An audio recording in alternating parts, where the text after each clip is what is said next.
Halo semuanya, sawadee-krap, selamat datang kembali di segmen analisa. Ada sejumlah hal yang akan kita update untuk video kali ini terkait dengan kasus Brigadir J. Tetapi sebelum aku bahas lebih lanjut, aku mau mengingatkan, please teman-teman, jangan lupa subscribe channel YouTube ini karena aku baru cek ya, ternyata para penonton tuh baru sekitar 20-an% yang sudah pencet tombol subscribe. Jadi please support channel ini dengan pencet tombol subscribe. Oke, langsung aja yang pertama adalah kita akan coba bahas mengenai CCTV yang sudah beredar. Pertama kali adalah ditayangkan oleh CNN Indonesia, kemudian Harian Kompas dan juga Kompas TV. Aku bisa menilai di beberapa video yang sudah aku bahas di sebelumnya. Ini sepertinya adalah CCTV yang merupakan salah satu sumber pada saat Ketua Komnas HAM menyampaikan pemaparannya di awal-awal kasus tentang ya misalnya berangkat pertama kali jam 10-an dan sebagainya. Kenapa aku bisa mengatakan seperti itu? Karena ada salah satu bagian foto yang misalnya adalah di pukul 17:22. Ini adalah waktu real time-nya, bukan waktu yang tertunjuk di CCTV karena efek dari kalibrasi. Itu ada keterangan bahwa motor patwal beserta rombongan itu putar balik ke arah TKP. Ini adalah sangat mirip sekali dengan keterangan Ketua Ketua Komnas HAM yang mengatakan bahwa di jam seperti itu, menit seperti itu, Pak Ferdy Sambo mendapatkan telepon dari Ibu Putri yang mengatakan terjadi yaitu tadi pelecehan dan kemudian aksi saling tembak tersebut yang notabene itu sudah dikonfirmasi adalah rekayasa palsu yang sudah ada keputusan hukumnya. Bahkan juga kita sudah ketahui dari Barreskrim sudah menetapkan bahwa laporan dari Ibu Putri dengan dua pasal yaitu adalah dugaan pelecehan dan juga percobaan pembunuhan itu sudah SP3 atau dihentikan dan itu semua dikategorikan sebagai palsu. Jadi kenapa aku bilang ini adalah CCTV yang kemungkinan besar masih patut dipertanyakan validitasnya. Mungkin nggak semuanya ada yang benar, mungkin ada dugaan sebagian juga sudah dimanipulasi. Kemudian di bagian berikutnya adalah mengenai keterangan dari Edwin Partogi, ini wakil ketua LPSK, karena kita juga sebagai masyarakat kita concern ya dengan keselamatan Baradae atau Barada RE atau Eliezer, itu adalah nama-nama yang sering kita bahas di media massa, tapi orangnya sama ya, Baradae. Jadi Baradae itu baru mengirimkan surat saja ke LPSK dan kami harus melihat secara langsung. Jadi pada saat ditanyakan sama wartawan, apakah LPSK sudah memberikan perlindungan untuk Baradae? Jawabannya adalah belum. Dan mereka pun meminta bahwa kapan nih Barreskrim memberikan waktu untuk Baradae, untuk tim LPSK ya datang menemui Baradae. Karena kalau aku tangkap keterangan dari sejumlah tim dari kepolisian dan juga Pak Mahfud MD bahwa Baradae itu sekarang ditahannya di Makobrimob bersamaan juga dengan Ferdy Sambo, tetapi pasti ruangannya berbeda karena alasan keamanan. Sedangkan dua tersangka lainnya yakni adalah Brigadir RR dan juga KM. KM itu Kuat ya, Om Kuat yang sempat aku bahas di video sebelumnya, itu juga ditahan tapi di Barreskrim, sementara FS dan juga Baradae itu ditahannya di Makobrimob demi alasan keamanan dan mungkin juga ada beberapa poin lainnya.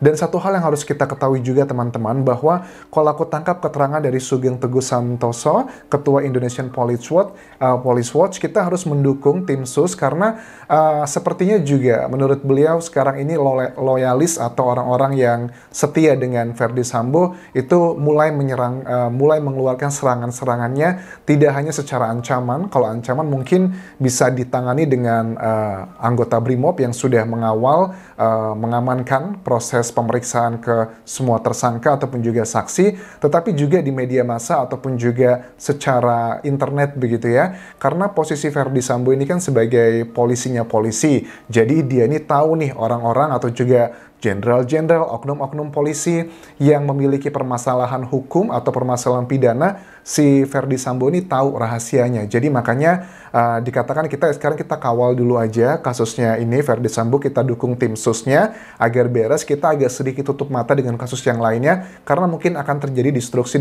tersebut dan ini yang menjadi salah satu komen banyak masyarakat yang menilai akan terjadi sandra kepentingan satu sama lainnya. Dan kita juga ketahui bahwa Muhammad Burhanuddin, mantan kuasa hukum Baradae, juga sudah menyatakan tentang keputusan yang dilakukan oleh Baradae itu adalah yang tertulis karena dia pun tidak menemui Baradae lagi, tentang dia dihentikan dan juga seluruh timnya yang kedua menjadi pengacaranya. Di sini dikatakan bahwa ini mengenai isu kenapa kok sepertinya ada dugaan bahwa yang melakukan ini adalah dugaan dari Barreskrim. Apakah ini hanya permasalahan personal ataukah masalah juga berhubungan dengan kasusnya karena mungkin ada skenario-skenario baru yang akan bermasalah jika mereka ini masih tetap menjadi kuasa hukum Baradae. Karena kita menilai ya, kalau aku melihat mereka ini cukup terbuka menjembatani antara fakta ataupun juga keterangan dari pihak Baradae ke media massa. Berbeda dengan pengacara yang ketiga ini, kalau aku melihat cukup banyak hal yang tidak dipublikasikan ke media massa dengan alasan karena dia adalah katanya pengacara profesional. Nanti akan diungkapkan semuanya pada saat di persidangan saja. Well, ya bagi aku juga ini hal yang harus dikritisi ya. Kita kan juga sedang mengawal kasus ini. Kenapa kok dari Baradae hanya tim kuasa hukum yang sekarang merahasiakan banyak hal? Bahkan kalau aku lihat kecenderungan di media massa pada saat Baradae mendapatkan tim kuasa hukum, Burhanuddin dan juga tim, itu boleh dibilang adalah banyak masyarakat yang simpati dengan Baradae. Bahkan juga Pak Mahfud MD mengatakan kalau memang ini ada indikasi motifnya adalah Baradae membunuh karena ada ancaman, ada tekanan, itu motifnya, itu akan sangat meringankan dia pada saat nanti di pengadilan. Termasuk juga Bang Hotman Paris juga menyarankan hal yang demikian, teman-teman. Terus juga kami tidak pernah mengklaim bahwa itu semua adalah hasil kerja kami terkait dengan komentar Barreskrim yang bilang seolah-olah mereka yang bekerja. Ya, ini aku juga ingat ya, kita juga bisa cek di jejak digital, memang kabar Barreskrim sempat menegur mantan kuasa hukum Baradae ini, dibilangnya ngoceh di luar begitu kan ya, kesannya kayak mereka yang bekerja, padahal itu kami semua. Well, aku rasa takutnya ini adalah ada masalah-masalah pribadi, tapi kasus ini sudah menjadi perhatian publik loh. Jangan sampai langkah besar yang sudah diambil oleh tim sus Polri dengan menetapkan Verdi Sambo sebagai tersangka justru malah ada step back lagi. Menurut aku ini adalah hal yang harus dihindari begitu, dan aku harus mengatakan bahwa kita harus mendukung tim sus karena kita udah nggak punya pilihan lagi. Siapa yang nggak akan, kalau bukan tim sus yang kita dukung, siapa lagi yang harus kita dukung? Karena jangan sampai tim sus juga merasa ini kita sudah capek kerja keras gitu kan ya, ada risiko nyawa kami juga terancam, ada risiko kasus kami jika memang benar ada dugaan kasus-kasus lama juga ada yang melibatkan mereka, kami resikonya banyak sekali, tetapi masyarakat tetap mencibir kami. Ya sudahlah kalau gitu kita dukung aja Verdi Sambo. Takutnya terjadi seperti itu juga menyeramkan, teman-teman. Makanya secara psikologi juga kita harus ada kritisnya ada, tapi juga apresiasinya ada. Harus seimbang dan juga sesuai dengan proporsinya. Kemudian juga di sini dikatakan bahwa saya tidak masuk akal menurut Burhanuddin karena saat kami ngobrol itu kurang lebih 8 jam ya. Baradae itu sangat nyaman dengan kami, bahkan dia sendiri yang meminta kertas untuk dituliskan tentang apa yang terjadi menurut versi dia pada hari Jumat sore tersebut. Peristiwa sebelum ini kan dikatakan bahwa kami itu sebelum menerima surat pemberhentian kuasa hukum ini, kami dipanggil oleh Barreskrim 2 hari sebelumnya oleh salah seorang petinggi. Itu kami datang jam 8 sampai 2 malam. Kayaknya jam 8 malam ya, jam 8 malam lah, nggak mungkin jam 8 pagi. Kayaknya kasihan banget nunggu berjam-jam seperti itu.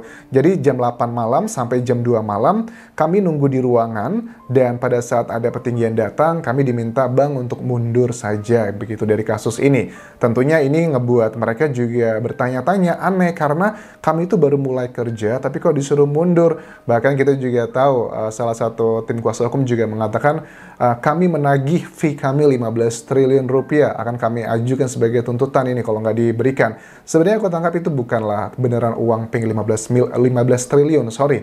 Itu hanyalah kayak sebagai bentuk ya ngasih pelajaran atau ngasih sedikit perlawanan agar nggak semudah itu. Well, it's another story, karena bagi aku ini menjadi salah satu hal yang cukup menjadi big question, kenapa kok Barreskrim dugaannya kalau memang mereka melakukannya, ini kok kenapa dilakukan dugaan adalah intervensi, atau kalau memang benar itu adalah karena Baradae-nya sendiri yang meminta untuk menghentikan pemberian surat kuasa kepada mereka, yaitu adalah hak Baradae. Karena ada juga dugaan, ini dikatakan bahwa apa jangan-jangan Baradae ini marah kepada tim kuasa hukum Burhanuddin itu karena membacakan surat pribadi yang ditujukan untuk keluarga Brigadir J di Jambi.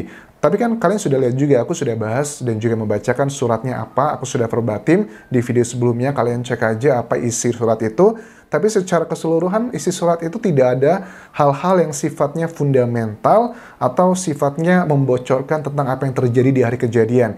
Isi dari surat yang dibacakan oleh tim kuasa hukum, mantan kuasa hukum Baradae adalah hal misalnya sifatnya kayak meminta maaf, terus juga tidak ada pilihan, kemudian juga saya siap menanggung resiko, kemudian ya permintaan maaf adalah inti yang paling utama, which is nggak perlu dengan ada surat itu pun kita juga sudah bisa menebak lah pasti Baradae akan melakukan hal tersebut, karena pada saat aku lihat interview sejumlah keluarga Baradae di TV nasional, misalnya dari pamannya pun mengatakan walaupun kasus ini masih terus berlangsung, pamannya yang berada di Manado ya, paman Baradae itu mengatakan meminta maaf kepada keluarga Brigadir J atas semua kejadian yang telah terjadi, tetapi proses hukum terus berjalan dan kita mendukung bahwa Baradae adalah menjadi JC ya, Justice Collaborator. Nah, kemudian aku melihat juga teman-teman ada perkembangan dari kasus ini mengenai CCTV yang selama ini beredar ya, mengenai ada Ibu P, kemudian juga ada CCTV dari Brigadir J, kemudian juga Ferdy Sambo, semuanya. Kok aku melihat ini adalah CCTV yang masih cukup dipertanyakan. Aku yakin sih sebagian besar CCTV-nya adalah CCTV asli, tetapi ini hanyalah potongan-potongan dari fakta-fakta yang mungkin adalah dugaannya ini masih sesuai dengan skenario yang pertama. Dan apakah ini memberikan jawaban yang luar biasa? Ada jawaban luar biasa untuk mengklarifikasi, misalnya adalah untuk isu yang pertama kali dilontarkan oleh tim kuasa hukum Brigadir J, ada dugaan bahwa Brigadir J itu sudah dilakukan penyiksaan dari mungkin Magelang menuju ke Jakarta Selatan. Kok aku melihat juga bahwa CCTV ini digunakan untuk menjawab isu tersebut, bahwa itu tidaklah benar. Dan juga aku melihat CCTV ini juga sepertinya dipakai untuk menjawab dugaan yang disampaikan juga tim Brigadir J, bahwa Brigadir J itu sempat dibawa ke sebuah ruangan, dugaannya adalah di markas besar Mabes Polri ya, atau pokoknya di kantor kepolisian juga, dan di situ dia dilakukan penyiksaan, misalnya dengan dicabut kukunya dan sebagainya. Menurut mereka, tim kuasa hukum dari Brigadir J, itu adalah hal yang biasa dilakukan pada saat terjadi hal-hal yang tindakan seperti itu untuk anggota sesama polisi. Nah, itu adalah dugaan yang disampaikan dari tim kuasa hukum Brigadir J, dan aku lihat juga ini ada salah satu indikasi kenapa CCTV ini juga dibocorkan ke media massa, itu ada untuk menjawab isu tersebut. Karena secara logika aja, CCTV misalnya begini, ini kan CCTV yang sumbernya dari Jalan Magelang. Kalau Jalan Magelang, ya kita bisa make sense lah. Mungkin kan banyak orang petugas dinas macam-macam bisa dapat. Tapi yang menurut aku cukup janggal, bagaimana mungkin CCTV yang berasal dari rumah pribadi Ferdy Sambo itu bisa tersebar ke media massa. Bagian itu, bagi aku nggak mungkin Ferdy Sambo mau, ataupun juga orang-orang yang mendukung dia, baik itu dari oknum polisi ataupun juga masyarakat biasa, non-sipil, sipil maksudku, kok bisa membocorkan hal tersebut. Karena sampai sekarang aja, untuk menggambarkan seberapa powerfulnya Ferdy Sambo, istrinya saja, Ibu Putri, sampai sekarang masih belum ada yang bisa menyentuh gitu kan ya, dalam tanda kutip kan ya.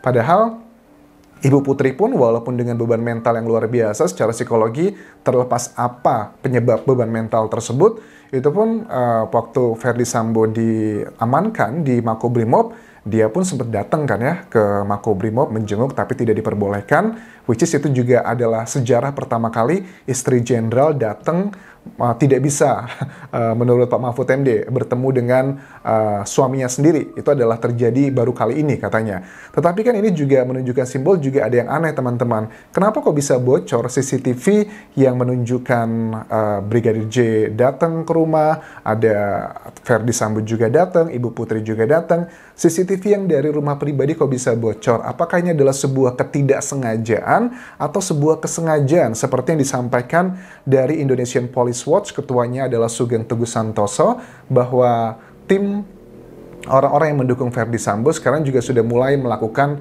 serangannya lewat internet, adalah dengan menyampaikan informasi-informasi ya, misalnya dengan framing ataupun juga membongkar jika dugaannya ada anggota tim sus yang memiliki permasalahan hukum pidana. Karena wajar, posisi Ferdy Sambo itu adalah sebagai Kadif Propam ya, yang merupakan polisinya polisi. Jadi dia punya data-data nih, mana polisi yang melanggar ini, mana polisi yang melanggar itu. Kalau dia merasa terancam, bisa aja dibongkar semua. Makanya saran dari Sugeng Teguh Santoso bahwa ya sudah, kita fokus aja kasus ini dulu, karena ini adalah pintu masuknya. Kita agak sedikit tutup mata dengan kasus-kasus yang lainnya, karena ini adalah salah satu cara mendukung tim sus agar kasus ini biar segera selesai, which is bagi aku ini adalah satu hal yang positif juga ya, karena ya seperti aku bilang di awal tadi, jangan sampai tim susnya sudah ngerasa kerja keras yang membahayakan dirinya, karirnya, tetapi masyarakat juga terus mengkritisi tanpa apresiasi. Ini juga tidak boleh, kita harus seimbangkan teman-teman. I think that's it yang bisa aku update untuk video kali ini. Terima kasih sudah menonton, sampai ketemu lagi di video berikutnya. Tinggalkan like dan juga komen, serta please subscribe channel YouTube ini. Kapun kerap semuanya. Bye-bye.